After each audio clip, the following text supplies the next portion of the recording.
25 ਅਪ੍ਰੈਲ 1974 ਪੁਰਤਗਾਲ ਦੀ ਆਜ਼ਾਦੀ ਦਾ ਦਿਨ, ਜਿਸ ਨੂੰ ਕਾਰਨੇਸ਼ਨ ਰੈਵੋਲਿਊਸ਼ਨ ਜਾਂ ਲਾਲ ਫੁੱਲਾਂ ਦੀ ਕ੍ਰਾਂਤੀ ਵੀ ਕਿਹਾ ਜਾਂਦਾ ਹੈ। ਜਦੋਂ ਆਪਾਂ ਪੁਰਤਗਾਲ ਦੀ ਆਜ਼ਾਦੀ ਦੀ ਗੱਲ ਕਰਦੇ ਹਾਂ ਤਾਂ ਹੈਰਾਨੀ ਹੁੰਦੀ ਹੈ ਕਿ ਅੱਧੀ ਦੁਨੀਆ 'ਤੇ ਰਾਜ ਕਰਨ ਵਾਲੇ ਪੁਰਤਗਾਲ ਨੂੰ ਕਿਸ ਤੋਂ ਆਜ਼ਾਦੀ ਲੈਣੀ ਪਈ। ਪੁਰਤਗਾਲ ਨੂੰ ਆਜ਼ਾਦੀ ਲੈਣੀ ਪਈ 48 ਸਾਲਾਂ ਦੀ ਤਾਨਾਸ਼ਾਹੀ ਤੋਂ, ਜਿਸ ਨੂੰ ਸਮਝਣ ਲਈ ਆਪਾਂ ਨੂੰ ਥੋੜ੍ਹਾ ਇਤਿਹਾਸ ਵਿੱਚ ਜਾਣਾ ਪਵੇਗਾ। 1933 ਵਿੱਚ ਪੁਰਤਗਾਲ ਵਿੱਚ ਇੱਕ ਤਾਨਾਸ਼ਾਹੀ ਸਰਕਾਰ ਸੱਤਾ ਵਿੱਚ ਆਈ, ਜਿਸ ਨੂੰ ਇਸਤਾਦੋ ਨੋਵੋ ਕਿਹਾ ਜਾਂਦਾ ਸੀ, ਜਿਸ ਦੀ ਅਗਵਾਈ ਅੰਤੋਨੀਓ ਸਲਾਜ਼ਾਰ ਨੇ ਕੀਤੀ। ਇਸ ਸਰਕਾਰ ਤੋਂ ਪਹਿਲਾਂ ਵੀ ਪੁਰਤਗਾਲ ਦੀ ਸੱਤਾ ਫੌਜ ਦੇ ਹੱਥ ਵਿੱਚ ਸੀ, ਜਿਸ ਵਿੱਚ ਸਲਾਜ਼ਾਰ ਨੂੰ ਫਾਈਨਾਂਸ ਮਿਨਿਸਟਰ ਬਣਾਇਆ ਗਿਆ ਸੀ।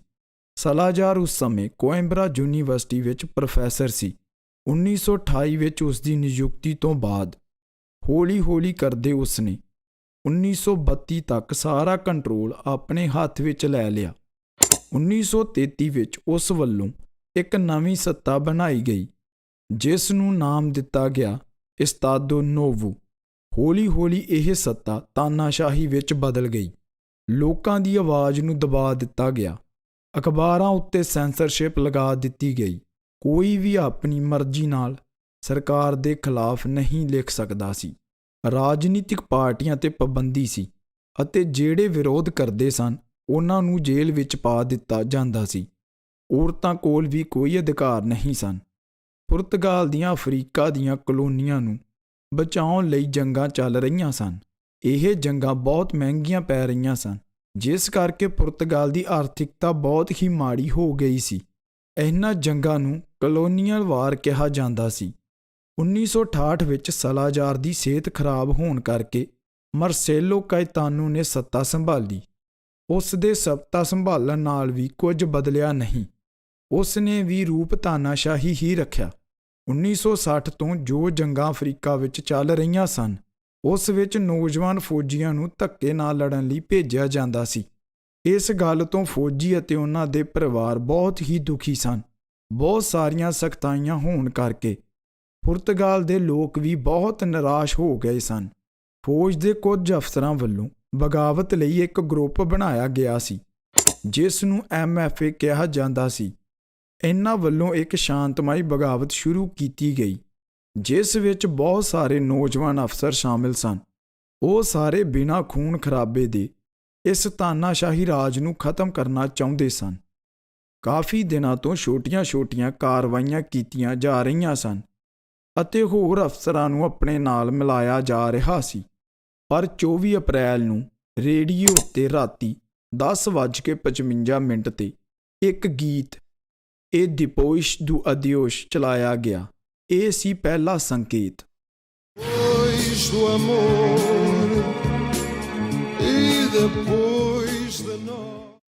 ਦੂਜਾ ਅਤੇ ਸਭ ਤੋਂ ਮਹੱਤਵਪੂਰਨ ਸੰਕੇਤ 25 ਅਪ੍ਰੈਲ 12:20 'ਤੇ ਰੇਡੀਓ 'ਤੇ ਇੱਕ ਹੋਰ ਗੀਤ ਗ੍ਰਾਂਦੋਲਾ ਵਿਲਾ ਮੋਰੇਨਾ ਦਾ ਚੱਲਣਾ ਸੀ। ਇਹ ਗੀਤ ਇੱਕ ਅਜਿਹੇ ਸ਼ਹਿਰ ਬਾਰੇ ਸੀ ਜਿੱਥੇ ਲੋਕ ਭਾਈਚਾਰੇ ਅਤੇ ਏਕਤਾ ਨਾਲ ਰਹਿੰਦੇ ਸੀ। ਇਹ ਗੀਤ ਸੰਕੇਤ ਸੀ ਕਿ ਬਗਾਵਤ ਹੋ ਚੁੱਕੀ ਹੈ।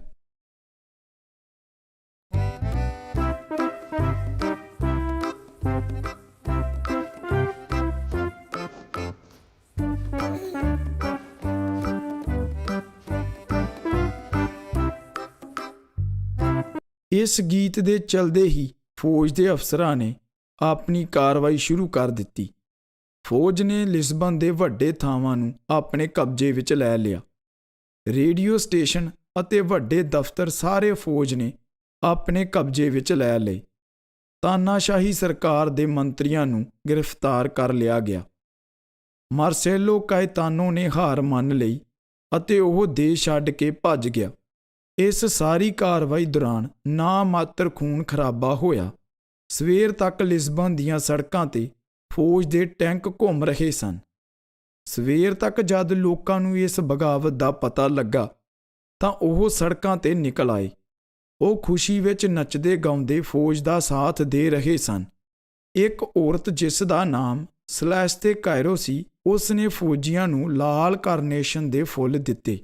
ਫੌਜੀਆਂ ਨੇ ਇਹ ਫੁੱਲ ਆਪਣੀਆਂ ਬੰਦੂਕਾਂ 'ਤੇ ਟੰਗ ਲਏ ਅਤੇ ਫੁੱਲ ਟੈਂਕਾਂ 'ਤੇ ਵੀ ਲਾ ਦਿੱਤੇ ਗਏ। ਇਸ ਕਰਕੇ ਇਸ ਨੂੰ ਕਾਰਨੇਸ਼ਨ ਰੈਵੋਲੂਸ਼ਨ ਜਾਂ ਲਾਲ ਫੁੱਲਾਂ ਦੀ ਕ੍ਰਾਂਤੀ ਕਿਹਾ ਜਾਂਦਾ ਹੈ। ਇਹ ਦੁਨੀਆ ਦੀ ਪਹਿਲੀ ਅਤੇ ਆਖਰੀ ਆਜ਼ਾਦੀ ਸੀ ਜਿਸ ਵਿੱਚ ਨਾ ਮਾਤਰ ਹਿੰਸਾ ਹੋਈ। 25 ਅਪ੍ਰੈਲ 1974 ਨੂੰ ਪੁਰਤਗਾਲ ਇੱਕ ਤਾਨਾਸ਼ਾਹ ਸੱਤਾ ਤੋਂ ਆਜ਼ਾਦ ਹੋ ਗਿਆ। ਇਸ ਕ੍ਰਾਂਤੀ ਦੇ ਨਤੀਜੇ ਬਹੁਤ ਵੱਡੇ ਨਿਕਲੇ।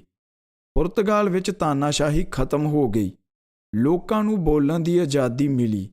ਰਾਜਨੀਤਿਕ ਪਾਰਟੀਆਂ ਤੋਂ ਪਾਬੰਦੀ ਹਟ ਗਈ।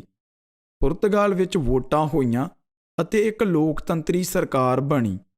ਪੁਰਤਗਾਲ ਨੇ ਇਸ ਤੋਂ ਬਾਅਦ ਆਪਣੀਆਂ ਸਾਰੀਆਂ ਕਲੋਨੀਆਂ ਨੂੰ ਆਜ਼ਾਦ ਕਰਨ ਦਾ ਫੈਸਲਾ ਲਿਆ ਅਤੇ 1974-75 ਵਿੱਚ ਅਫਰੀਕਾ ਵਾਲੀਆਂ ਸਾਰੀਆਂ ਕਲੋਨੀਆਂ ਨੂੰ ਆਜ਼ਾਦ ਕਰ ਦਿੱਤਾ ਗਿਆ। ਇਸ ਕ੍ਰਾਂਤੀ ਨਾਲ ਪੁਰਤਗਾਲ ਦੀ ਆਰਥਿਕ ਅਤੇ ਸਮਾਜਿਕ ਸਥਿਤੀ ਵਿੱਚ ਕਾਫੀ ਬਦਲਾਅ ਆਇਆ। ਲਗਭਗ 5 ਤੋਂ 10 ਲੱਖ ਪੁਰਤਗਾਲੀ ਲੋਕ ਜੋ ਅਫਰੀਕੀ ਕਲੋਨੀਆਂ ਵਿੱਚ ਰਹਿੰਦੇ ਸਨ ਵਾਪਸ ਪੁਰਤਗਾਲ ਆ ਗਏ। ਇਸ ਨਾਲ ਪੁਰਤਗਾਲ ਵਿੱਚ ਆਰਥਿਕ ਸਮੱਸਿਆਵਾਂ ਵਧੀਆਂ, ਪਰ ਸਮੇਂ ਨਾਲ ਪੁਰਤਗਾਲ ਨੇ ਆਪਣੀ ਆਰਥਿਕਤਾ ਨੂੰ ਸੰਭਾਲ ਲਿਆ।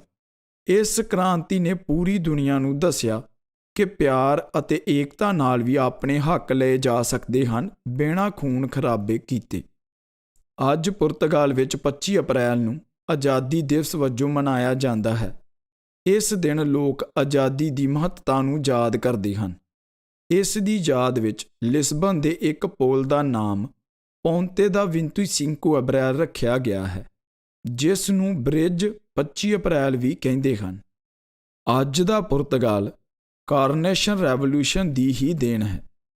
ਜੇ ਤੁਹਾਨੂੰ ਇਹ ਵੀਡੀਓ ਵਧੀਆ ਲੱਗੀ ਅਤੇ ਕੁਝ ਸਿੱਖਣ ਨੂੰ ਮਿਲਿਆ ਤਾਂ ਕਮੈਂਟ ਜ਼ਰੂਰ ਕਰੋ ਤਾਂ ਜੋ ਪੁਰਤਗਾਲ ਬਾਰੇ ਹੋਰ ਵੀਡੀਓ ਬਣਾਈਏ।